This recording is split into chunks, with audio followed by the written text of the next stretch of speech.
তিনি নির্মলা নির্মল করলেন, মঙ্গল করলেন, বড় স্বস্তি দিলেন সাধারণ মানুষকে, মধ্যবিত্তকে। যে মধ্যবিত্ত উচ্চবিত্ত আর নিম্নবিত্তের মাঝে প্রাণান্তকর পরিস্থিতির মধ্যে হাঁসফাঁস করে দিন গুজরান করেন, তাদের জন্য বড় স্বস্তির বার্তা বয়ে নিয়ে আনলেন। ঠিক কতটা ইনকাম ট্যাক্সের ক্ষেত্রে ছাড় দিলেন আমি এই আলোচনায় টেবিলের মাধ্যমে আপনাদের সামনে রাখার চেষ্টা করব। ঠিক কোন কোন ক্ষেত্রে কি রকম ছাড় দিলেন নির্মলা সীতারামন আজকে এই বাজেটে। 12 লক্ষ টাকা পর্যন্ত আয়ের ক্ষেত্রে একেবারে আয়কর শূন্য, তার সঙ্গে স্ট্যান্ডার্ড ডিডাকশন যদি ধরা যায় তাহলে দাঁড়াচ্ছে 12,75,000 টাকা, অর্থাৎ কোনো আয়কর এক্ষেত্রে দিতে হবে না। সমস্ত স্তরে আয়করের সমস্ত স্ল্যাবে বিরাট ছাড়ের কথা ঘোষণা করেছেন কেন্দ্রীয় অর্থমন্ত্রী। একই সঙ্গে 2,40,000 বেড়ে টিডিএসে 6 লক্ষ টাকা পর্যন্ত ছাড়। ক্যান্সার সহ 36টি জীবনদায়ী ওষুধ, সেখানেও কিন্তু বড় ছাড়ের কথা ঘোষণা করেছেন। এছাড়াও বিভিন্ন ক্ষেত্রে যন্ত্রাংশের ক্ষেত্রে শুল্কে ছাড়ের কথা ঘোষণা করেছেন। বিভিন্ন জায়গায় কোন কোন ক্ষেত্রে দাম কমবে তার কথাও ঘোষণা করেছেন। বিমায় যে এফডিআই অর্থাৎ ফরেন ডাইরেক্ট ইনভেস্টমেন্ট, বিদেশি বিনিয়োগ, সম্পূর্ণ সেখানে কার্যত কল্পতরু হয়েছেন আজকে কেন্দ্রীয় অর্থমন্ত্রী। 100% এফডিআই এর কথা ঘোষণা করেছেন। কিষাণ ক্রেডিট কার্ডের ক্ষেত্রেও 3 লক্ষ থেকে বেড়ে সেটা অঙ্কটা অনেক গুণ বাড়ানো হয়েছে। আজকে একগুচ্ছ ঘোষণা করেছেন, যা আমি এই আলোচনায় এক এক করে আপনাদের সামনে আমরা রাখবো। কিন্তু শুরুতে আপনাদের এখানে পরপর দেখাতে চাইবো কোন বিষয় আজকে আমরা আলোচনার মধ্যে রেখেছি, যা নিঃসন্দেহে রাজনীতি তো বটেই, অর্থনীতির দিক থেকে দেশের অর্থনীতির ক্ষেত্রে অত্যন্ত গুরুত্বপূর্ণ রাখবো। প্রত্যাশা ছাপিয়ে বছরে 12 লক্ষ টাকা পর্যন্ত আয়ে কর শূন্য ঘোষণা করছেন অর্থমন্ত্রী। 7 লক্ষ থেকে 1 লাফে 12 লক্ষ করে দিয়েছেন, যেখানে জিরো ট্যাক্স। আয়ের সমস্ত স্ল্যাবে কর স্বস্তি, বিরাট সাশ্রয় চাকরিজীবীদের। এই আলোচনায় আপনাদের দেখাবো যে কোন কোন স্ল্যাবে কতটা সাশ্রয় হচ্ছে আজকে কেন্দ্রীয় অর্থমন্ত্রীর এই ঘোষণায়। হাসপাতালে ক্যান্সার সেন্টার, ক্যান্সার সহ 36টি জীবনদায়ী ওষুধের শুল্ক সম্পূর্ণ প্রত্যাহার, অর্থাৎ পুরোপুরি তুলে নেওয়া হচ্ছে এই 36টি জীবনদায়ী ওষুধ থেকে শুল্ক। নিঃসন্দেহে বিরাট বড় স্বস্তি সাধারণ মানুষের জন্য। কৃষিজীবী থেকে মৎস্যজীবী, শিক্ষা, কর্মসংস্থান, গুচ্ছ প্রকল্প ঘোষণা করেছেন কেন্দ্রীয় অর্থমন্ত্রী নির্মলা সীতারামন। বিদেশি বিনিয়োগে কল্পতরু, বিমায় 100% এফডিআই ঘোষণা করেছেন নির্মলা সীতারামন, অর্থাৎ পুরো মাত্রায় বিদেশি বিনিয়োগকে স্বাগত জানানো হচ্ছে বিমার ক্ষেত্রে আজকের এই বাজেটে। জনতা জনার্দনের বাজেট, নাগরিকের পকেট ভরার বাজেট। প্রতিক্রিয়া প্রধানমন্ত্রী নরেন্দ্র মোদী, তিনি বলছেন এতদিন পর্যন্ত রাজকোষে কিভাবে অর্থ আসবে সেইটা ভাবনা চিন্তা করা হতো বাজেটে, আর এই বাজেট হয়েছে সাধারণ মানুষের পকেটে কিভাবে টাকা যাবে সেইটা জানানো হয়েছে। কিন্তু নিঃসন্দেহে আজকের দিনে সব থেকে বড় খবর, ইনকাম ট্যাক্স অর্থাৎ আয়করের ক্ষেত্রে বিরাট ছাড়ের কথা ঘোষণা করেছেন কেন্দ্রীয় অর্থমন্ত্রী নির্মলা সীতারামন। আমি এই প্রতিবেদনে আপনাদের দেখাবো কোন কোন ক্ষেত্রে কিরকম ছাড় এবং কেন এটা কার্যত মধ্যবিত্তের বাজেট, গরিবের বাজেট বলছেন অনেকে। দেখুন, শনির বাজেটে মধ্যবিত্তের মঙ্গল, সরস্বতী পুজোর আগে লক্ষ্মী লাভ, যা প্রত্যাশা ছিল তাকেও ছাপিয়ে গেল ঘোষণা। তৃতীয় মোদী সরকারের দ্বিতীয় বাজেটে মধ্যবিত্তের জন্য দেওয়া হলো বিরাট আয়কর ছাড়। বার্ষিক আয় 12 লক্ষ টাকা অবধি হলে আয়কর বাবদ একটি পয়সাও দিতে হবে না, অর্থাৎ আপনার মাসিক আয় 1 লক্ষ টাকা অবধি হলে একটি টাকাও কর গুনতে হবে না। নতুন আয়কর কাঠামোয় এতদিন পর্যন্ত বার্ষিক 7 লক্ষ টাকা আয়ে কোনো কর দিতে হতো না, এবার সেটাই এক ধাক্কায় বাড়িয়ে 12 লক্ষ টাকা করল মোদী সরকার।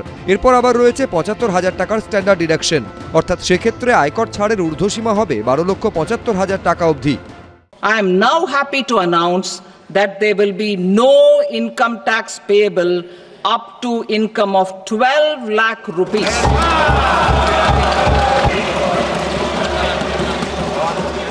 So, average income of 1 lakh per month other than the special rate income such as capital gains under the new regime.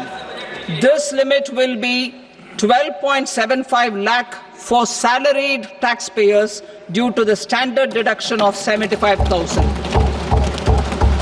আয়কর ছাড়ের ঊর্ধ্বসীমা 1 লাফে এতটা বাড়ায় বড় সড় স্বস্তির নিঃশ্বাস ফেলেছে মধ্যবিত্ত। কম আয়কর মানে হাতে বেশি টাকা, এই বাজারে যা নিঃসন্দেহে খুশির খবর। নিঃসন্দেহে একটা খুব ভালো ব্যাপার, খুবই সুখের ব্যাপার, আনন্দের ব্যাপার। বহু বছর বাদে একটা বাজেট হয়েছে যেখানে মধ্যবিত্ত একটা ছাড় পেয়েছে। এর আগে আমরা বাজেটগুলো দেখেছি যেখানে মধ্যবিত্তর জন্য তেমন কিছু থাকতো না। তো এই বছরে অবশ্যই এটার জন্য অর্থমন্ত্রীকে ধন্যবাদ জানাচ্ছি। এই কর ছাড়ের সঙ্গে যদি নিত্য প্রয়োজনীয় জিনিসের দামটাও কন্ট্রোলে থাকে তাহলে কিন্তু সব মানুষের পক্ষে সেটা খুব ভালো হয়।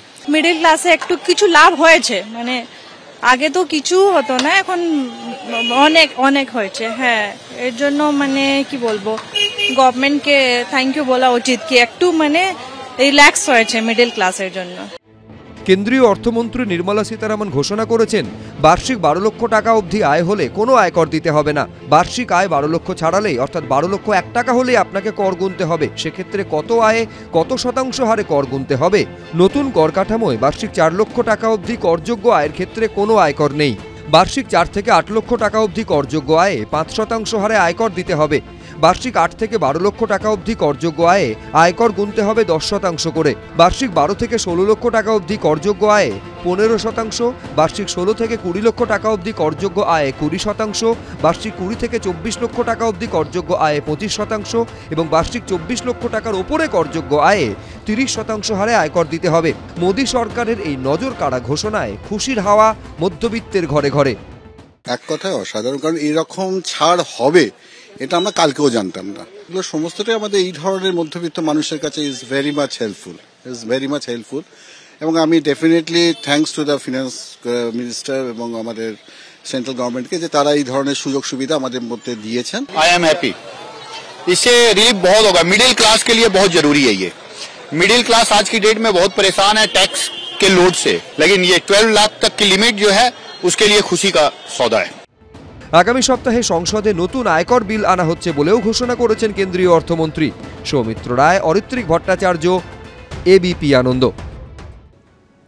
দেখুন, ইঙ্গিতটা গতকালই ছিল যখন বাজেট অধিবেশন শুরু হচ্ছে, প্রধানমন্ত্রী যখন সংসদে প্রবেশ করবেন তার আগে সাংবাদিকদের মুখোমুখি হয়েছেন এবং তিনি যখন বলছেন আমি প্রার্থনা করব মা লক্ষ্মীর আশীর্বাদ মধ্যবিত্ত এবং গরিবদের ওপর বিশেষভাবে যেন থাকে, তখন এইটা একটা আভাস পাওয়া গেছিল যে এই বাজেট যেটা আজকে পেশ করতে চলেছে নির্মলা সীতারামন সেটা হতে চলেছে মধ্যবিত্ত এবং গরিবের বাজেট। কিন্তু বিশ্বাস করুন, এটা কেউ কল্পনা করেনি যে 7 লক্ষ টাকা কাল পর্যন্ত, যেটা একেবারে সর্বোচ্চ কর ছাড়ের ঊর্ধ্বসীমা ছিল, মানে 7 লক্ষ টাকা পর্যন্ত বার্ষিক আয়ে শূন্য কর, সেটা 1 লাফে 12 লক্ষ টাকা পর্যন্ত হবে। আমি বলছি এই কারণে অনির্বাণদা অনেকেই বলছেন যে এইটা হচ্ছে একটা ঐতিহাসিক বাজেট। এই রকম একটা জাম্প আজ পর্যন্ত কিন্তু কোনো সরকার এই ভারতে, স্বাধীন ভারতে এই পরিমাণে স্বস্তি মধ্যবিত্তকে দেয়নি। শুভ্র, তুমি এই টিভি সাংবাদিকতার সঙ্গে এত বছর ধরে জড়িত আছো, প্রত্যেক বাজেটে আমাদের শো হয়, দেখা হয়, কিন্তু এরকম যে বাজেটের যে ইমপ্লিকেশনটা সাধারণ মানুষের মনে, বাজেট মানে ইনকাম ট্যাক্সে কী হবে, সাধারণ মানুষ যারা টিভির পর্দায় চোখ রাখেন তারা কিন্তু বাজেটে অধীর আগ্রহে দাঁড়িয়ে থাকেন যে ইনকাম ট্যাক্সে কি সুবিধা হচ্ছে এটা। এবং গত কয়েক বছরে সাধারণ বাজেটের পর মধ্যবিত্তের শুধু দীর্ঘশ্বাস ছাড়া কিছু ছিল না। এর সঙ্গে সঙ্গে আরও একটা কথা বলি, সেটা হচ্ছে মধ্যবিত্তের যে জীবন যন্ত্রণা সেটা যে সরকার দেখেছেন এবং কালকের থেকে প্রধানমন্ত্রী মধ্যবিত্তের কথা বলেছে। আজকে বাজেট স্পিচটা যদি দেখেন সেখানেও মধ্যবিত্তের কথা বারবার বলা হয়েছে। এটা অ্যাপ্রিসিয়েট করবার মতো যে মধ্যবিত্ত যে ভারতবর্ষের অর্থনীতির চালিকা শক্তি, এটা সরকার আলটিমেটলি মেনে নিলেন এবং মেনে নেওয়ার পরে মধ্যবিত্তের প্রত্যাশা ছাপিয়ে যে ইনকাম ট্যাক্সে ছাড় দিয়েছেন তার উদ্দেশ্য একটাই, মধ্যবিত্তকে ওই প্রলোভন দেখানো যে আপনি এক্সট্রা টাকা যেটা পাচ্ছেন সেটা নিয়ে বাজারে আসুন, কেনাকাটা করুন। আজকে ভারতবর্ষের অর্থনীতি যে জায়গাতে দাঁড়িয়ে রয়েছে, আমাদের এক্সপেকটেশন বিভিন্ন স্টেক হোল্ডার্স আছে, সবাই দেখবেন, আপনারা বিভিন্ন লোককে জিজ্ঞেস করেছেন সকালবেলায় তাদের কি এক্সপেকটেশন আছে, সবাই সবার মতো করে এক্সপেকটেশন বলেছে। কিন্তু আজকের দিনে দাঁড়িয়ে সরকারেরও কিছু বাধ্যবাধকতা আছে। আমরা কোন জায়গায় দাঁড়িয়ে আজকে বাজেটটা পেশ করলাম, যেখানে বিশ্ব অর্থনীতি দোলা চলে, যেখানে জিওপলিটিক্যাল ইস্যুস যেগুলো সেগুলো আনস্টেবল, বিভিন্ন জায়গায় যুদ্ধ চলছে। আমেরিকায় ট্রাম্প সরকার 20 তারিখে নতুনভাবে সরকারে এসছেন এবং তার জায়গায় দাঁড়িয়ে ভারতবর্ষের অর্থনীতিতে মুদ্রাস্ফীতি এবং বেকারত্ব, এবং তার জায়গায় দাঁড়িয়ে আমরা দেখছিলাম যে ডিমান্ডটাকে কিভাবে স্টিমুলেট করা যায়। অর্থনীতিবিদ হওয়ার কোনো দরকার নেই, সবাই চাইছিলেন যে মানুষের হাতে যদি এক্সট্রা টাকা থাকে তাহলে সেই টাকাটা নিয়ে সে বাজারে যাবে, খরচা করবে। আমাদের এই মধ্যবিত্তের যে জীবন ধারণের যে প্যাটার্নটা আপনি যদি দেখেন, সেখানে কিন্তু একটা ট্র্যাডিশনালি চেঞ্জ হয়েছে। আমাদের পূর্বপুরুষরা তারা কিন্তু আগে টাকাটাকে সেভিংস করতেন, কবে রিটায়ারমেন্ট করবেন, তারপরে একটা স্বপ্নের বাড়ি বানাবেন, মেয়ের বিয়ের জন্য সংস্থান করবেন বা ছেলের উচ্চশিক্ষার জন্য টাকা রাখবেন। আজকের দিনে তরুণ প্রজন্ম, ভারতবর্ষের চালিকা শক্তি কিন্তু এটাও যে ভারতবর্ষের ইয়াং প্রজন্ম যারা কর্মক্ষম তাদের সংখ্যা, মানে তাদের যদি আমি অ্যাভারেজ এজ দেখি সেটা 30 বছরের কাছাকাছি, তাদের কিন্তু বিহেভিয়ারাল প্যাটার্নটা কমপ্লিটলি ডিফারেন্ট। তারা চান খরচা করতে এবং এই খরচা করার জন্য সরকারও তাদেরকে যে প্রলুব্ধ দেখাচ্ছে, মানে আমি বলবো প্রলোভন দেখাচ্ছে এবং অর্থনীতির ভাষায় মার্জিনাল প্রপেনসিটি টু কনজিউম। আপনি একটা দিক বলছেন, সেটা হচ্ছে বাড়তি টাকাটা খরচা করার জন্য সম্পূর্ণ স্বাধীনতা দিয়েছে। আমি উল্টো দিক থেকেও ভাবতে চাইছি, সেটা হচ্ছে সম্পূর্ণ স্বাধীনতা দিয়েছে। এই যে 12 লক্ষ টাকা পর্যন্ত জিরো ট্যাক্স করে দিল, বাড়তি টাকাটা আপনি খরচা করবেন, সঞ্চয় করবেন, পূর্ণ স্বাধীনতা আপনার। আপনি সেটা পিপিএফ এ রাখুন, আপনি ন্যাশনাল সেভিংস স্কিমে রাখুন, সবটা হচ্ছে আপনার সিদ্ধান্ত। মানে সেখানে সরকার কোনো না, আমি বলছি এটাও তো একটা পজিটিভ দিক। আমি রাজস্বী একটা কথা বলে দিই শুভ্র, যে আমাদের দেশ ছাড়া বিদেশের কোনো দেশে যে আপনি লাইফ ইন্স্যুরেন্স করলে ট্যাক্সে ছাড় পাবেন বা মেডিক্লেম করলে ট্যাক্সে ছাড় পাবেন, এই ব্যাপারটা ছিল না। আজকের দিনে দাঁড়িয়েও ভারতবর্ষের প্রধানমন্ত্রী আত্মনির্ভর ভারতের কথা বলেছিলেন। আত্মনির্ভর কিন্তু সাধারণ মানুষ, তিনি জানেন সেই জায়গাটা তুলে ধরছেন। আমি এখানে রাজস্বীর কাছে আসতে চাই। আমি বলছি কেন রাজস্বী, আমি একটা শুধু দৃষ্টান্ত এখানে দিতে চাইছি, যে কারণে এই বাজেটটাকে অনেকে ঐতিহাসিক বাজেট বলছেন। আমি শুধু ইনকাম ট্যাক্সের দৃষ্টিকোণ থেকে জিরো ট্যাক্স লিমিট কিভাবে বদলেছে একবার দেখুন। 2005 সালে ছিল 1 লাখ টাকা, মানে 1 লাখ টাকা পর্যন্ত আপনার অ্যানুয়াল ইনকাম হলে আপনার জিরো ট্যাক্স। 2012 সালে এটা হলো 2 লাখ টাকা, মানে 7 বছর লাগলো 1 লাখ থেকে 2 লাখ হতে জিরো ট্যাক্সের ক্ষেত্রে। 2014 সালে সেইটা আপার লিমিটটা হলো 2.5 লাখ টাকা, 2019 সালে হলো 5 লাখ টাকা, 2023-এ গিয়ে হলো 7 লাখ টাকা, 2025-এ গিয়ে আমি বলছি না বিরাট জাম্প হয়েছে, 7 লাখ থেকে 12 লাখ। 2005 থেকে 2012 লেগেছিল 1 লাখ থেকে 2 লাখ হতে, সেটা জিরো ট্যাক্সের ক্ষেত্রে। আর 2023 থেকে 2025-এ 7 লাখ থেকে 12 লাখ হয়ে গেল, এইটা জিরো ট্যাক্স। এই কারণে অনেকে এটাকে হিস্টোরিক্যাল বলছে রাজস্বী। সুব্রতা, শুধুমাত্র আমি নিজে ইনকাম ট্যাক্স দেওয়া একটা ছেলে, আইটি ইন্ডাস্ট্রিতে কাজ করা, তো আমাদের ক্ষেত্রে আমাদের মতন ছেলে বা আমাদের বন্ধু বান্ধব কলিগসদের দৃষ্টিকোণ দিয়ে আমি বলতে পারবো যে অবভিয়াসলি আমাদের কাছে একটা বিরাট বড় একটা স্বস্তি, যারা যারা চাকরি করে, যাদের অনেক স্বপ্ন আছে যে নিজের একটা বাড়ি তৈরি করতে হবে, একটা ছোট গাড়ি কিনবো, কিছু ইনভেস্টমেন্ট করব, বোন আছে, বোনের বিয়ের জন্য একটু সোনার গয়না বানাতে হবে, এগুলো আমাদের ক্ষেত্রে মধ্যবিত্তের, আমি শুধু মধ্যবিত্তের ক্ষেত্রে যাব না, এই বাজেট বিগত 20 বছরের বাজেটের মধ্যে শ্রেষ্ঠ বাজেট। আমি 20 বছরের হিসেবে দিলাম। হ্যাঁ, 20 বছরের মধ্যে শ্রেষ্ঠ বাজেট হচ্ছে এই বাজেট। এটা নিম্ন মধ্যবিত্তের বাজেট, এটা মধ্যবিত্তের বাজেট, এটা সমস্ত মানুষের বাজেট। 86,000 কোটি টাকা আবাসন প্রকল্পে দেওয়া হচ্ছে। কেন না? যাতে দ্রুততার সঙ্গে প্রধানমন্ত্রী আবাস যোজনার বাড়িগুলো তৈরি করা যেতে পারে। দেখো, চুরি চামারি কি হবে না হবে আমি সেই ডিসকাশনে যাব না, আমাদেরকে আমাদের কাজটা করতে হবে। এর সাথে সাথে তুমি ভাবো আজকে বাঙালির কাছে কত বড় একটা জায়গা, যে কটন, তুলোর ইন্ডাস্ট্রি, তার জন্য আজকে কতখানি ছাড় দেওয়া হচ্ছে, কতখানি এনহ্যান্সমেন্ট করা হচ্ছে, কতটা এগোনো হচ্ছে। বাঙালি, এই কলকাতায় 1818 সব থেকে পুরনো কটন মিলস, বাঙালি বলতে কটন মিলসের মালিক Mohini mills, Bangalakshmi cotton mills, Dhakeshwari cotton mills, একের পর এক কটন মিলসের মালিক ছিল বাঙালি। আজকে নেই, বন্ধ হয়ে গেছে বহু, কিন্তু এই বাংলা কটনের জন্য বিখ্যাত জায়গা ছিল। আজকে সেই কটন আবার যাতে বাঙালি এটাকে নিয়ে রিভাইভ করতে পারে, ঢাকেশ্বরী কটন মিলস এখনো আছে, বঙ্গলক্ষ্মী কটন মিলস এখনো আছে, কিছু কিছু আছে, আরো যাতে সেটা বাড়তে পারে তার ব্যবস্থা। মার্কেট এক্সপেকটেশনস কি ছিল, যে ফিসকাল ডেফিসিট যেটা ওই 4.5%, 4 ইয়েতে নেমেছে, 0.4% যে কমবে, এটা কিন্তু এক্সপেকটেশন ছিল না। আজকে বিভিন্ন অ্যাসেট ম্যানেজমেন্ট কোম্পানির ম্যানেজিং ডিরেক্টরসদের আমি রিয়াকশন শুনছিলাম, প্রত্যেকে কিন্তু এখানে দাঁড়িয়ে এই কথা বলছে। আমাদের আজকের এই বাজেট হচ্ছে ভারত 2047, ভারত 2047 বেশ একেবারে 2047-এর মধ্যে বিকশিত ভারত। রাজস্বী বলতে সেই বিকশিত ভারতের দিশা নির্ণয় করছে আজকের এই বাজেট। আমার তো এইটা, আমার মনে হয় এটা সকলেরই ভাবতে ভীষণ ভালো লাগছে যে মাসে 1 লাখ টাকা মাইনের কেউ যদি চাকরি করেন, তাকে একটা টাকা ভারত সরকারকে কর হিসেবে দিতে হবে না, পুরোটা। আমি বলছি একজন চাকরিজীবীর এর থেকে ভালো সুখবর আর কি হতে পারে? দেখুন, একটা বিষয় হচ্ছে 12 লাখ পর্যন্ত সম্পূর্ণ আয় করমুক্ত। আমি এই জায়গাটা একটু বিবেক আগরওয়ালের কাছে যাব, একটু পরিষ্কার হয়ে নিতে সাধারণ মানুষের জন্য, যে এবার একটা ট্যাক্স স্ল্যাবে কি বলা হচ্ছে, যে 0 থেকে 4 লাখ পর্যন্ত কোনো কর দিতে হচ্ছে না, 4 থেকে 8 লাখ পর্যন্ত 5%, 8 থেকে 12 লাখ পর্যন্ত 10%, so on and so fourth, মানে তারপরে বেড়ে যাচ্ছে। এইটা অনেকের প্রশ্ন, আচ্ছা 12 লক্ষ টাকা পর্যন্ত আমাকে যদি কোনো কর দিতে না হয়, তাহলে ট্যাক্স স্ল্যাবটা তো শুরু হওয়া উচিত ছিল 12 লক্ষের পরে। আমি বিবেকবাবু এইটা আপনার থেকে বুঝতে চাইছি যে 12 লক্ষ টাকা পর্যন্ত আমাকে কোনো কর দিতে হচ্ছে না, তারপরে আপনি বলছেন যে না, 4 লক্ষের উপরে যদি আপনার ইনকাম হয় তাহলে আপনি 5% পর্যন্ত আপনাকে ট্যাক্স দিতে হবে। এই কনফিউশনটা যদি একটু ক্লিয়ার করে দেন। দেখুন, আপনার যা কথা আছে ওটা ঠিকই আছে। ট্যাক্স স্ল্যাবটা কেন দিয়েছে? 12 লাখ পর্যন্ত করমুক্ত মানে কি আছে? আপনাকে 4 লাখ উপরে ইনকাম হলে আপনাকে আয়কর রিটার্নটাও জমা দিতে হবে। আয়কর রিটার্নে আপনার ট্যাক্স ক্যালকুলেশনও হবে। ট্যাক্স ক্যালকুলেশনের পর আপনি সেকশন 115-এ আপনি মার্জিনাল রিলিফটা পাবেন, আর ওর মধ্যে আপনার যা ট্যাক্স আসছে 50,000 60,000 ওটা আপনাকে বাদ দেওয়া হবে। আপনার যদি ইনকাম 13 লাখ টাকা হয় তাহলে তো আপনাকে পুরো ট্যাক্স দিতে হচ্ছে। এটা তো পুঁজিপতি ট্যাক্স ছাড় হয়নি, এটা সাধারণ মানুষের ট্যাক্স ছাড়। তাই জন্য আপনাকে ট্যাক্স স্ল্যাব দিয়েছে কি ট্যাক্স ক্যালকুলেশনটা করতে হবে। যদি আপনি 12 লাখটাই পুরো ছাড় দিয়ে দিতেন, ট্যাক্স স্ল্যাবটা না করতো, তাহলে কি হচ্ছে, যা 50 লাখ টাকা স্যালারি যা পুঁজিপতি লোক ওরাও ছাড় পেত। এখন পুঁজিপতি কোনো ছাড় পাইনি, যা সাধারণ মানুষ যাকে আমরা মিডল ক্লাস। আমি একটু ক্লিয়ার হয়ে নেই। আমি ধরুন আমার ইনকাম হচ্ছে বছর গেলে 13 লক্ষ টাকা আমি ইনকাম করি।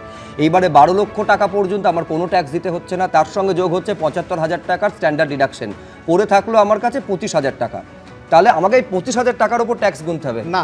আপনাকে 25,000 উপরে ট্যাক্স গুনতে হবে না, আপনাকে পুরো 13 লাখ উপরে ট্যাক্স গুনতে হবে।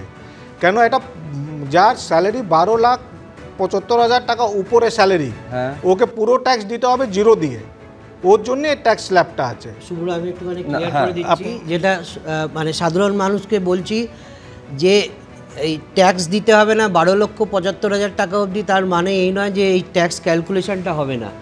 আমাদের মাননীয় অর্থমন্ত্রী যখন বলেছেন, উনি বলেছেন যে 12,75,000 টাকা অবধি যার ইনকাম তাকে এফেক্টিভলি কোনো ট্যাক্স পেমেন্ট করতে হবে না। এটার কারণ হচ্ছে একটা রিবেট আছে ইনকাম ট্যাক্সে 87A-তে, যেই রিবেটটাকে 60,000 টাকা অবধি বাড়ানো হয়েছে। তার মানে এফেক্টিভলি আপনার যদি 12,75,000 টাকা অবধি ইনকাম হয়, 75,000 টাকা স্ট্যান্ডার্ড ডিডাকশন বাদ দেওয়ার পরে আপনার যদি 12 লক্ষ টাকা নেট ট্যাক্সেবল ইনকাম হয়, সেটাকে শুভ্র তুমি এই ট্যাক্স স্ল্যাবে যদি ক্যালকুলেট করো তাহলে তোমার 60,000 টাকা ইনকাম ট্যাক্স লাইবিলিটি হচ্ছে, মাইনাস 87A-তে যে রিবেটটা সেটাকে আগে 25,000 টাকা ছিল, সেটাকে বাড়িয়ে 60,000 টাকা করে দেওয়া হয়েছে।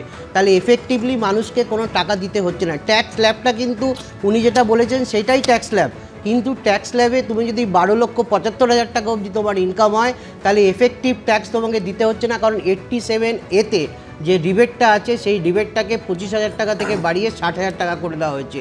সুতরাং কারোর যদি 12,75,000 টাকা ইনকাম হয়, তুমি তোমার ট্যাক্স এটা আপনার নতুন কর কাঠামো নিউ ট্যাক্স রেজিমে আছে, শুধুমাত্র নিউ ট্যাক্স রেজিমে আছে যে তা নয়, এটা পুরনো ট্যাক্স রেজিমে ছিল, কিন্তু এই নতুন ট্যাক্স রেজিমে এটাকে এই নতুন ট্যাক্স, দেখো সরকার চাইছে সবাইকে এই নতুন কর কাঠামোতে আসবার জন্য। এটা সরকারি প্রচেষ্টা এবং গতবারও সেটা করা হয়েছিল, এবারও করা হচ্ছে, এবং আজকের দিনে যেটা অ্যানাউন্সমেন্ট হলো তাতে কিন্তু সাধারণ মানুষ যারা ওল্ড ট্যাক্সও ছিলেন তারাও কিন্তু নিজের বাড়িতে বসে ক্যালকুলেশন করবে নিউ ট্যাক্স রেজিমে। আমি যা বলছি, সরকারকে তো আপনি যদি আয়কর রিটার্নই জমা না দেয় তো সরকারের আপনি আয়কর রিটার্নের ট্যাক্স নেট দিয়ে বেরিয়ে যাচ্ছেন। অনেক ক্ষেত্রে আপনার টিডিএসও কাটা হয়, সেই টিডিএস তো আপনার সরকার নিয়ে নেবে। যদি আপনি আয়কর রিটার্ন জমা দেন সেটা তাহলে আপনি ফেরতও পাবেন। সেকেন্ড, আপনার মিডল ক্লাস ছাড় পাচ্ছে, আমি বারবার বলছি পুঁজিপতি ছাড় পাচ্ছেন না। প্লাস আপনি যখন রিটার্নটা জমা দিচ্ছেন তাহলে আপনি একটা জিনিস বুঝতে পারছেন কি সরকার আপনাকে কত টাকা লাভ দিল, 70,000 টাকা দিল কি 80,000 টাকা দিল, রিটার্নে লেখা থাকবে ট্যাক্স অত, ছাড় অত, পেয়েবল জিরো হয়ে গেল। তাহলে আপনার ইনকামটা 12,75,000 টাকা স্যালারি হওয়া উচিত। যদি আপনার 14 লাখ টাকা স্যালারি হয় তাহলে আপনাকে পুরো ট্যাক্স দিতে হবে। যদি আপনার স্যালারি 12 লাখ টাকা হয় তাহলে আপনাকে কোনো ট্যাক্স দিতে হবে না, 12,75,000 হলে কোনো ট্যাক্স দিতে হবে না। এর জন্যে মার্জিনাল রিলিফটা। প্লাস এর মধ্যে একটা জিনিস, যদি আপনার ইন্টারেস্টের টিডিএস কাটা হয়, যদি আমি স্ল্যাবটা না করি তাহলে তো আপনি আর রিটার্ন ফাইল করবেন না। যদি রিটার্ন না ফাইল করে তাহলে টিডিএসটা সরকারের চলে গেল। তাহলে এখন আপনি রিটার্ন ফাইল করে সেই টিডিএসটা তো আপনি রিফান্ড নিতে পারবেন। তা আপনার টাকা কোথায় যাচ্ছে না, আপনার টাকা আপনার কাছে ফিরে আসছে প্লাস উইথ ইন্টারেস্ট আসছে। আমি বলছি এই কারণে আজকে প্রধানমন্ত্রী অর্ণব সাহার কাছে আসবো। প্রধানমন্ত্রী এই জন্য বলছেন যে এই বাজেট হচ্ছে মানুষের পকেট ভরানোর বাজেট। আমি বলছি এই বাজেটটা যদি দেখেন প্রত্যেকটা অংশকে ছুঁয়ে ছুঁয়ে গিয়েছে এবং প্রত্যেকটা অংশ লাভবান হয়েছে, এরপরেও সমালোচনার কোনো জায়গা থাকে কি অর্ণবদা? না, আমি দেখুন, প্রথম কথা হচ্ছে মধ্যবিত্তের কথাকে বারবার করে বলা হচ্ছে, কিন্তু প্রাইস নামে যে বিখ্যাত সংস্থা, সেই বিখ্যাত সংস্থা তারা মধ্যবিত্তের একটা ক্যাটেগরাইজেশন করেছেন যে কোন অংশটা হচ্ছে মধ্যবিত্ত। তারা বলছেন হচ্ছে 6 লাখ থেকে 36 লক্ষ বাৎসরিক আয়, এই যে স্প্যানটা হচ্ছে মধ্যবিত্ত। এবার এইটা তো একটা পিরামিডের মতো, তার মানে তলাটায় রয়েছে হচ্ছে যে 6 লক্ষ বলা হচ্ছে, এর বড় অংশটা রয়েছে তলায়। যত আপনি ওপরের দিকে উঠছেন সেই সংখ্যাটা কিন্তু ক্রমশ কমছে। এই যে ক্রমশ কমছে তার মানেটা হচ্ছে যখন একটা দেশের বড় অংশটার কথা ভাবনা চিন্তা করেছেন না, বড় অংশটা কিন্তু তারা তো কতগুলো আরো কতগুলো অন্যরকম কতগুলো সমস্যার সম্মুখীন হবেন। যেমন হচ্ছে ধরুন যে হাই ইনফ্লেশন রেট, এই যে স্ট্যাগনিং স্যালারি এই মুহূর্তে একটা খুব বড় সমস্যা। আমাদের যে বিপুল আয় বৈষম্য ভারতবর্ষে, যে বিপুল আয় বৈষম্যকে গত 10 বছরে মোদী সরকার আসার পর বিরাট জায়গায় চলে গিয়েছে। এই মুহূর্তে 1% মানুষের হাতে গোটা ভারতবর্ষের যে টোটাল যে উৎপাদন তার সেই সম্পদের প্রায় 25 থেকে 26%, 10%-এর হাতে 57%, আর নিচু তলার যে অংশ 50% তার হাতে রয়েছে 10%। আমি বলছি এইটাকে যদি টোটালি পাল্টাতে হয় তাহলে একটা র্যাডিক্যাল যে চেঞ্জটা করা দরকার, সেই চেঞ্জটা কিন্তু শুধুমাত্র মধ্যবিত্তের নাম করে এরকমভাবে ট্যাক্স ছাড়ে কিছুমাত্র এই ধরনের কিছু পরিবর্তন করে যে বিরাট কিছু একটা হয়ে যাবে এরকম নয়। এবং তার সঙ্গে সঙ্গে আমি বলছি যে এই কথাগুলো বলা হচ্ছে, কিন্তু আরো কতগুলো কথা বলা হচ্ছে, যেমন এডুকেশন সেক্টরে গত বছর আমি বলছি এডুকেশন সেক্টরের মধ্যেও কোথায় কোথায় আমি প্রধানমন্ত্রী নরেন্দ্র মোদীর এই সরকার নির্মলা সীতারামন ছুঁয়ে গিয়েছেন এবং কিভাবে উপকৃত করেছেন আমি সেটাও দেখুন। আমাদের দেশে অর্থনীতি কোনোদিনও রাজনীতির ছোঁয়াচ বাঁচিয়ে চলতে পারে না, ঠিক আজকের ক্ষেত্রে যেমনটা হয়েছে। আজকে যখন বাজেট পেশ করেছেন কেন্দ্রীয় অর্থমন্ত্রী নির্মলা সীতারামন, প্রধানমন্ত্রী নরেন্দ্র মোদী তাকে পিপলস বাজেট, জনতা জনার্দনের বাজেট বলছেন, কিন্তু বিরোধীদের তরফ থেকে সমালোচনা ধেয়ে এসেছে। দেখুন, देश के नागरिकों की जेब कैसे भरेगी, देश के नागरिकों की बचत कैसे बढ़ेगी और देश के नागरिक विकास के भागीदार कैसे बनेंगे, ये बजट इसकी एक बहुत मजबूत नींव रखता है। सरकार का ये एक पुराना खेल है कि वो दिखाते एक है और जब आप बारीकी में जाते हैं तो देखते हैं कि इसमें कोई फायदा नहीं हुआ है। চাকরিজীবীদের প্রত্যাশা পূরণ, স্বপ্নকে বাস্তবায়িত করার পথে পদক্ষেপ, মধ্যবিত্তের হাতে বাড়তি টাকা রাখার সংস্থান। বাজেটে আয়কর নিয়ে বড় চমক দিলেন কেন্দ্রীয় অর্থমন্ত্রী। আর ঠিক এই মুহূর্তটার জন্যই সকাল থেকে দেশের নজর ছিল বাজেটে, বিশেষ করে অপেক্ষায় ছিল মধ্যবিত্ত। আর তাদের স্বস্তি দিয়ে আয়করে বিপুল ছাড়ের ঘোষণা করলেন নির্মলা সীতারামন। নতুন কর কাঠামোয় 0 থেকে 4 লক্ষ টাকা পর্যন্ত আয়কর শূন্য, 4 থেকে 8 লক্ষ টাকা পর্যন্ত আয় হলে কর দিতে হবে 5%, 8 থেকে 12 লক্ষ টাকা পর্যন্ত আয়ে কর দিতে হবে 10%, আয় 12 লক্ষ থেকে 16 লক্ষ টাকা পর্যন্ত হলে 15% আয়কর দিতে হবে, 16 লক্ষ থেকে 20 লক্ষ টাকা পর্যন্ত আয়ে কর দিতে হবে 20%, আয় বার্ষিক 20 লক্ষ থেকে 24 লক্ষ টাকা পর্যন্ত হলে 25% কর দিতে হবে, আর 24 লক্ষের বেশি আয় হলে সেক্ষেত্রে কর দিতে হবে 30%। বাজেটের ভূয়সী প্রশংসা করে অমিত শাহ এক্স পোস্টে লিখেছেন, মধ্যবিত্ত সবসময় মোদির হৃদয়ে, 12 লক্ষ টাকা অবধি আয়ে আয়কর শূন্য। মধ্যবিত্তের আর্থিক অবস্থা শোধরাতে বড় ভূমিকা নেবে এই প্রস্তাবিত কর ছাড়। সমস্ত সুবিধাভোগীকে অভিনন্দন, যদিও বিরোধীরা এই দাবির সঙ্গে মোটেও একমত নন। Income of 12 lakhs will not pay taxes. But remember friends, inflation is raging. Nothing in the budget to control inflation. So when you gain that little bit, only 8 crore people pay taxes.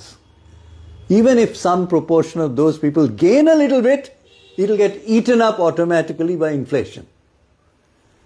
That means your real gain is zero. Middle ক্লাসে যেটা বোঝার সেটা বোঝা হয়ে গেছে। Middle class অশিক্ষিত নয়, মূর্খ নয়, ট্যাক্স পেয়াররা শিক্ষিত, তারা জানেন এই বাজেটে কি তারা ছাড় পেয়েছেন, সেটা বোঝানোর জন্য আর যাই হোক তৃণমূল কংগ্রেসের কোনো প্রয়োজন হবে না।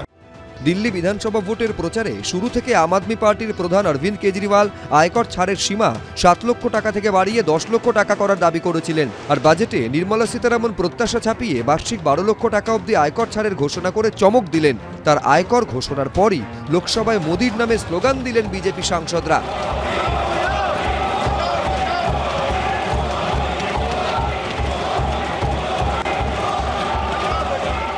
আমারও এক্সপেকটেশন ছিল না, আমি হয়তো ভেবেছিলাম 10 লাখ অব্দি নো ট্যাক্স হবে, 7 থেকে 10, 7 থেকে একবারে 12। এই যে লম্বা জাম, আমাদের মিডল ক্লাস যে সোসাইটি আছে, সমাজ আছে, মধ্যবিত্ত পরিবার যারা আছে, তারা এর ফলে উপকৃত হবে।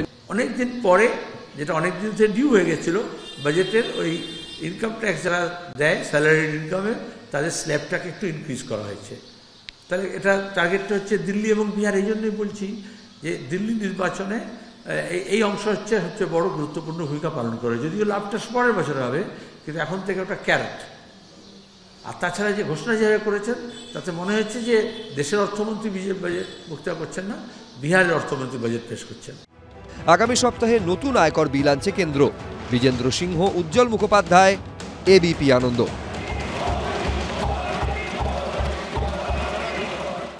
আজকের এই বাজেটকে অনেকেই বলছেন যে নজিরবিহীন বাজেট, ঐতিহাসিক বাজেট, সাধারণের জন্য বাজেট। আমি এইখানে আপনাদের রাখতে চাইবো বিরোধী দলনেতা শুভেন্দু অধিকারী, তিনি আজকের এই বাজেট সম্পর্কে কি বলছেন দেখুন। অন্নদাতা কৃষক থেকে, মহিলা থেকে, যুবক থেকে, SC ST কমিউনিটি থেকে কাকে বঞ্চিত করেছে বাজেট, আমি সেটা জানতে চাই। সামগ্রিকভাবে ক্যান্সারের ওষুধ 36টা ওষুধকে তার দাম কমিয়ে দিয়ে সমস্ত জেলাতে ক্যান্সার চিকিৎসা চালু করার মতো ঐতিহাসিক সিদ্ধান্ত।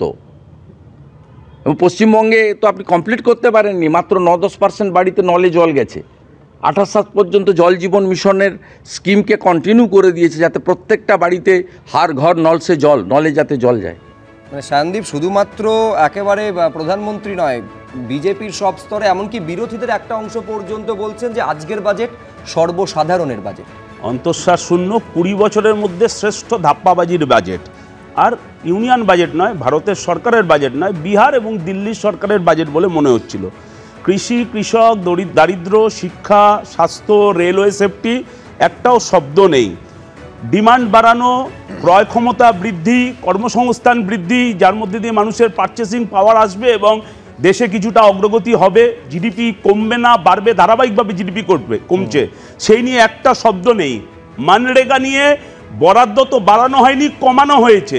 ধাপ্পাবাজি কেন বললাম, যে এই যে এর আগের বারের বাজেটে ফুড অ্যালোকেশনে 2 লক্ষ কোটি টাকা বরাদ্দ হয়েছিল, ইকোনমিক সার্ভে বেরিয়েছে 7,830 কোটি টাকা খরচ হয়েছে। এরকম এডুকেশনে বলতে পারি। আর আমি ক্ষেত্রে বিরাট সুরাহা, আর আমি এইটাই বলছি, যেটা বলছি যে রিয়েল টার্মস। আপনি 2005 সালের কথা বলছিলেন যে বাড়তে সময় লেগেছে, আর 2024 সালে মূল্যবৃদ্ধি এবং মুদ্রাস্ফীতি কোন পর্যায়ে পৌঁছেছে। এই যে এগুলো তো অনেক দিন ধরে যে মধ্যবিত্ত অংশকে কর ছাড় দেওয়া হয়েছে, সেগুলো দীর্ঘদিন ধরে ডিউ রয়েছে। আমি বলছি সায়নদীপ, এটাকে যদি কেউ এইভাবে ব্যাখ্যা করে, এই যে মূল্যবৃদ্ধি এবং মুদ্রাস্ফীতি তার বিরুদ্ধে যেন কমব্যাট করতে পারে, তার জন্য আজকে বিরাট, আমি বলছি শুধুমাত্র বছরে 1 লাখ টাকা রোজগার যাদের, সেই অংশের মানুষকে কর ছাড় দিয়ে এই এত বড় মূল্যবৃদ্ধি এবং মুদ্রাস্ফীতিকে মোকাবিলা করা যাবে? উল্টে আরো যে ধরনের রিচের ওপর যে ট্যাক্স ইম্পোজ করা উচিত ছিল, সেগুলো বিন্দুমাত্র কম করেনি। কৃষক, কৃষির জন্য মনরেগা থেকে শুরু করে SC ST, এই যে বলছিল Suvendu Adhikari, SC ST allocation কমিয়েছে সুপ্রজিৎ এই সময়কালে। আমি আবারও বলছি যে এই অবশ্যই, কিন্তু এদের একটা বিপুল অংশ ডিউ ছিল এবং যে আরো এই ট্যাক্সের পরিমাণ আরো কমানো উচিত ছিল, এবং অন্য স্ল্যাবগুলোতে গেলে আপনি বুঝতে পারবেন যে ধাপ্পাবাজিটা কাকে বলে। 34 বছর ধরে ডিউ ছিল, 34 বছর পশ্চিমবঙ্গের বাজেট আমরা দেখতাম বিরাট অর্থনীতিবিদ, একেবারে হাওয়ার্ড ফেরত, ওই ফেরত, MIT ফেরত, এসে বলছে zero fiscal deficit, zero deficit budget, আর দিয়ে সরকারের কাছে ঠুটো নোংরা। শুধু এলসির মেম্বারদের বাড়িতে ওয়াশিং মেশিন আর ফ্রিজ আর কালার টিভি যুক্ত, সরকারের টাকায় চোর, যারা অর্থনীতির বোঝে না, খালি আর তারা এখানে কথা বলছে। আরে জিরো ডেফিসিটের বাজেটের বাইরে কথা বলতে পারো না, তারপরে বাজে কথা বলো না। বেশ বেশ বেশ, আচ্ছা রাজশ্রী বলছিল যারা অর্থনীতির বোঝে না, কিন্তু অর্থনীতির থেকে চন্দ্রবিন্দু, এ থেকে জেড যারা বোঝে না, তাদের কাছে আসছি। আমি আরেকবার অনির্বাণ দত্তর কাছে আসবো, যে এই আমি বলছি অনির্বাণ দা, এইটা যদি আরেকটু স্পেসিফিক্যালি ক্ল্যারিফাই করেন, যে ধরুন 13 লাখ টাকা, 12,75,000 পর্যন্ত কারোর কোনো কনফিউশন নেই, 12 লাখ প্লাস 75,000 টাকা স্ট্যান্ডার্ড ডিডাকশন। এবার 13 লাখ টাকা কারোর যদি ইনকাম হয়, সে কোন ট্যাক্স স্ল্যাবে পড়বে, তাকে কত টাকা ট্যাক্স দিতে হবে, কর কত দিতে হবে? 13 লক্ষ টাকা যদি কারোর রোজগার হয়, তার ক্ষেত্রে কিন্তু ট্যাক্সেবিলিটিটা বাড়বে। তার ক্ষেত্রে কীরকম, -75,000 টাকা স্ট্যান্ডার্ড ডিডাকশন যেটা, সেটা প্রথমে বাদ যাবে। বেশ, তাহলে সেটা বাদ দিলে কত হলো? 12,25,000। ঠিক আছে, এই 12 লক্ষর উপরে যদি তোমার রোজগার হয়, তাহলে ওই 87-এর যে রিবেট আছে 60,000, সেটা তুমি পাবে না। ঠিক আছে, তখন 0 to 4 lakhs তার উপরে 5% ট্যাক্স হবে, তার মানে হচ্ছে 20,000 টাকা। ঠিক আছে, প্রথম 4 লক্ষ টাকার উপর 5%, সেটা হচ্ছে 20,000 টাকা। 8 থেকে 12 লাখ সেটা 10% রেটে হবে, তাহলে সেটা হয়ে গেল 40,000 টাকা। তারপরে রইল 25,000 টাকা। এই 25,000 টাকার উপর হবে কত পার্সেন্ট? 15%। 25,000 টাকার 15% মানে কত হচ্ছে? 7,500 টাকা। ঠিক আছে, তাহলে টোটাল ট্যাক্স তোমার হয়ে যাবে 67,500 টাকা। ঠিক আছে, this is the tax for a person who is getting 13 lakhs income. 30 lakh income. বেশ, আমি এইখানে দর্শকদের আমি আরেকবার, যারা সবেমাত্র টেলিভিশন সেট অন করেছেন, তাদের জন্য আমি আরেকবার বুঝিয়ে দিই। টেবিল আকারে আপনাদের সামনে আমি আরেকবার রাখবো যে এই মুহূর্তে দাঁড়িয়ে কেন্দ্রীয় অর্থমন্ত্রীর এই ঘোষণার পর গোটা ছবিটা কি দাঁড়ালো। 12 লক্ষ টাকা পর্যন্ত তো আয়কর সম্পূর্ণ শূন্য হয়ে গেল, কিন্তু তারপরে কোন ট্যাক্স স্ল্যাবে কি দাঁড়াচ্ছে আমি এইখানে টেবিলটা আপনাদের সামনে রেখে যারা সবেমাত্র টেলিভিশন সেট অন করেছে তাদের জন্য আরেকবার বোঝাবো। 12 লক্ষ টাকা বার্ষিক আয়, সেখানে কোনো ট্যাক্স দিতে হচ্ছে না, 12 লক্ষ টাকা পর্যন্ত সম্পূর্ণ আয় কর মুক্ত। এরপরে 75,000 টাকা যদি স্ট্যান্ডার্ড ডিডাকশন যোগ করেন পরিমাণটা দাঁড়াচ্ছে 12,75,000 টাকা, অর্থাৎ 12,75,000 টাকা পর্যন্ত আয় কোনো কর দিতে হচ্ছে না। এর পাশাপাশি সমস্ত স্তরে প্রত্যেকটা স্তরের টেবিল আপনাদের সামনে আমরা রেখেছি, কোন স্তরে কোন স্ল্যাবে কি পরিমাণে ট্যাক্স দিতে হবে সেটাও আজকে জানানো হয়েছে। 2,40,000 বেড়ে টিডিএসে 6 লক্ষ পর্যন্ত ছাড়ের কথা ঘোষণা করা হয়েছে এবং অত্যন্ত উল্লেখযোগ্য যে ক্যান্সার সহ 36টি ওষুধের সম্পূর্ণ জীবনদায়ী ওষুধে শুল্ক প্রত্যাহার করা হয়েছে। জেলায় জেলায় সরকারি হাসপাতালে ক্যান্সার সেন্টারের কথা ঘোষণা করা হয়েছে, অর্থাৎ স্বাস্থ্যক্ষেত্রেও একটা বিরাট সুরাহার কথা, স্বস্তির কথা আজকে কেন্দ্রীয় অর্থমন্ত্রী নির্মলা সীতারামন দিয়েছেন। কিন্তু আমি এইখানে দর্শকদের সামনে রাখতে চাইবো যেটা কিছুক্ষণ আগে সায়নদীপ এই আলোচনায় তুলে ধরছিল যে এই বাজেট বিহারের বাজেট। বিহারের জন্য কিন্তু একাধিক প্রকল্প আজকে ঘোষণা করেছেন। আপনারা জানেন যে নির্ধারিত সূচিতে যদি বিহারে বিধানসভা নির্বাচন হয় অনুমান করা যায় চলতি বছরে অক্টোবর নভেম্বরে বিহারে ভোট হতে চলেছে।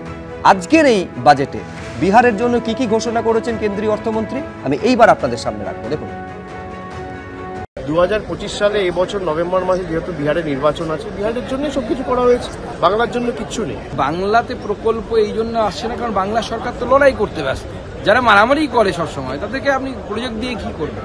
বিহারের বাহার, বাংলার বঞ্চনা, এবারের বাজেটের পরও সেই সুয়োরানি দুয়োরানির গল্প উঠে এলো। তরজা জড়ালো তৃণমূল বিজেপি। নভেম্বরে বিহারে বিধানসভা ভোট আর বাংলায় বিধানসভা ভোটের এখনো 1.5 বছর দেরি। তাই মোদির বাজেট ট্রেন বিহারে বন্দে ভারতের গতিতে ছুটল বলে দাবি করছে তৃণমূল। বিহার বলতে মানে লজ্জাবোধ কুণ্ঠাবোধ হচ্ছে না যে হ্যাঁ বারবার বিহার বলছি, প্রত্যেক কথায় বিহার। ইলেকশন বোঝাই যাচ্ছে যে ইলেকশন কেন্দ্রিক বাজেট হয় সবসময়, বিহারকে দিচ্ছে। কট্টর মমতা বন্দ্যোপাধ্যায় বিরোধী অধীর চৌধুরীও এই বাজেটে ভোটমুখী বিহারের প্রতি নরেন্দ্র মোদীর উপচে পড়া ভালোবাসার প্রতিচ্ছবি দেখতে পাচ্ছেন। না 100 বার বাংলা কিছু দেওয়া হয়নি, আমার সঙ্গে তৃণমূলের বিরোধিতা নিশ্চয়ই আছে, কিন্তু আজকে যেভাবে অন্য রাজ্যগুলোকে দেওয়া হয়, বিশেষ করে পাশের রাজ্য বিহার, সেভাবে বাংলায় কোথায় দেওয়া হলো?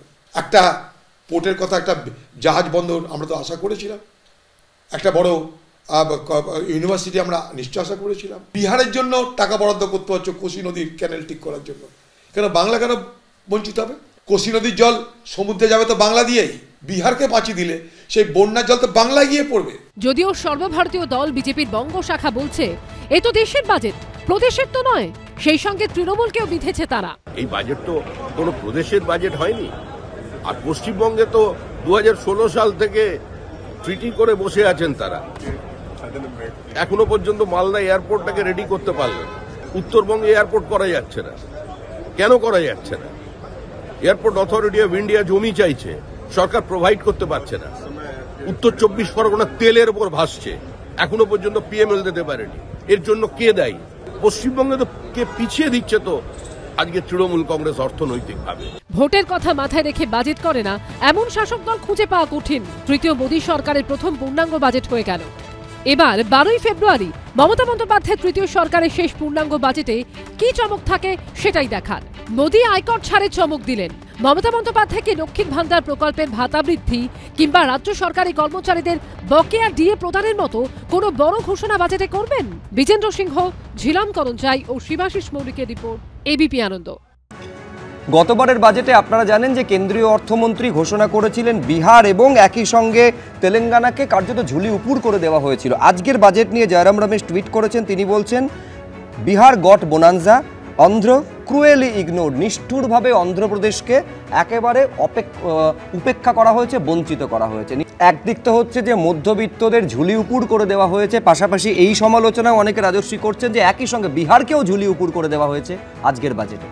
দেখুন, রাজনীতিবিদেরা রাজনীতির কথা বলবেন, এখানে কমিউনিস্ট পার্টি বলবে খুব স্বাভাবিকভাবে, কারণ এটা তো আর হীরেন্দ্রনাথ মুখোপাধ্যায়, সুচেতা কৃপালিনী, অটল বিহারী বাজপেয়ীর রাজনীতি তো আর নেই যে সেখানে বাস্তবে যেটা ভালো হবে সেটা করতে হবে। যেমন তৃণমূল যেরকম বললেন, তৃণমূলের মুখপাত্র, যে 36 লক্ষ টাকা অবধি যারা রোজগার করছে তারা হচ্ছে মধ্যবিত্ত, কোন একটা সার্ভেতে নাকি বলা হয়েছে। হ্যাঁ, অবশ্যই যাদের তৃণমূলের কাছে মধ্যবিত্তের ডেফিনেশন 36 লাখ হতেই হবে, কেননা তাহলে পরে তো খাটের তলা থেকে যাদের 58 কোটি টাকা বেড়ে তাদের কাছে 36 লাখ তো মধ্যবিত্ত। তবে 36 লাখ যদি মধ্যবিত্ত হয় তাহলে দুয়ারে সরকার আমাকে দাঁড়িয়ে পিপিএ এটা খুব যারা ব্যাংক ঋণ নিয়ে ইউজ করে চলে যাচ্ছে ছাড় দেয়, তাদের দিক থেকে কোনো 1% লোক যাদের শুধুমাত্র 1% কে দেওয়া হচ্ছে বিজেপি, ওই 1% সবচেয়ে বড় লোক ভাগ্য 1% কর্পোরেট ট্যাক্স না বসিয়ে দিয়ে জালি করছে তাদের ওরা জালি করার জন্য বিজেপির কাজ, ওটা জালি করার জন্য পারে যাদের জন্য বিজেপি দরকার সমস্ত যেখানে ওই অর্ণব শাহ তাদের কি হবে এই যে হাই ইনফ্লেশন পদ থেকে যদি চেক করলে না পারেন আবার সেটা রইল ঝোলা চলল হাতে যাবে এই শেষ এই রাজ্যের অর্থনীতি আমরা 1% লাভবান নাকি বৃহৎ অংশ লাভবান সেই নিয়ে বিতর্ক চলছে। শায়নদীপ মিত্র, বাজেটের একটা বিরাট অংশ থাকে এখানে, শুধুমাত্র 12 লক্ষ টাকা পর্যন্ত যাদের আয় তাদের কর ছাড় দেওয়া হয়েছে। দীর্ঘদিন ধরে এই মানুষগুলোর ডিউ ছিল, সেগুলো এখন পাওয়া যাচ্ছে। সামনে দিল্লির ভোট, সেই ভোট এরা নিয়ন্ত্রণ করে। আমি বলছি অনেক কাল ধরে